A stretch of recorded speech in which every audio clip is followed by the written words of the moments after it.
સ્વસ્થ ભારત અંતર્ગત જિલ્લા ગ્રામ વિકાસ એજન્સી બનાસકાંઠા પાલનપુર દ્વારા ઘન કચરા નિકાલ માટે ઇલેક્ટ્રિક ટોલીઓ આપવામાં આવી એવા કે ડીસા તાલુકાના 5 ગામોમાં ફાળવેલ છે।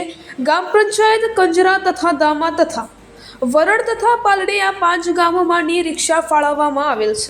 ભાઈ ચૌહાણ પાલડી ગ્રામ પંચાયત સરપંચ આજે જે જિલ્લા વિકાસ એજન્સી દ્વારા જે 5 ગામોની રિક્ષાઓ ફાળવવામાં આવી છે તે ડોર ટુ ડોર કચરાના નિકાલ માટે તેનાથી ગામને ઘણા બધા ફાયદા થશે અને ગામમાં ડોર ટુ ડોર કચરાનો નિકાલ થશે, ગામ પણ સ્વચ્છ રહેશે અને જે રિક્ષાના ઉપયોગ માટે જે ડ્રાઈવર રાખવામાં આવશે તેને પંચાયતના સ્વભંડોળમાંથી પગાર પણ આપવામાં આવશે।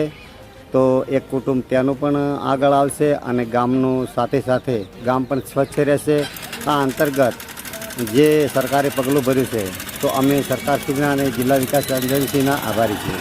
જલુજી ગામ કણજરા, તાલુકો ડીસા, જિલ્લો બનાસકાંઠા, મારી કણજરા ગ્રામ પંચાયત જે આજે ઈ-રિક્ષા જે ફાળવવામાં આવી છે તે બનાસકાંઠા સ્વચ્છ ભારત મિશન અંતર્ગત ગ્રામીણ જિલ્લા ગ્રામ વિકાસ એજન્સી પાલનપુર બનાસકાંઠા તરફથી ઈ-રિક્ષા ફાળવવામાં આવી છે। તે ડીસા તાલુકાના 5 ગામડાઓમાં રિક્ષા ફાળવવામાં આવી, તેમાં કણજરા, દામા, વરણ ને સોતમલા ને પાલડી આ 5 ગ્રામ પંચાયતો જે રિક્ષા ફાળવવામાં આવી છે તેમાં રિક્ષાનો ઉપયોગ કરવાનો છે સ્વચ્છતા માટે।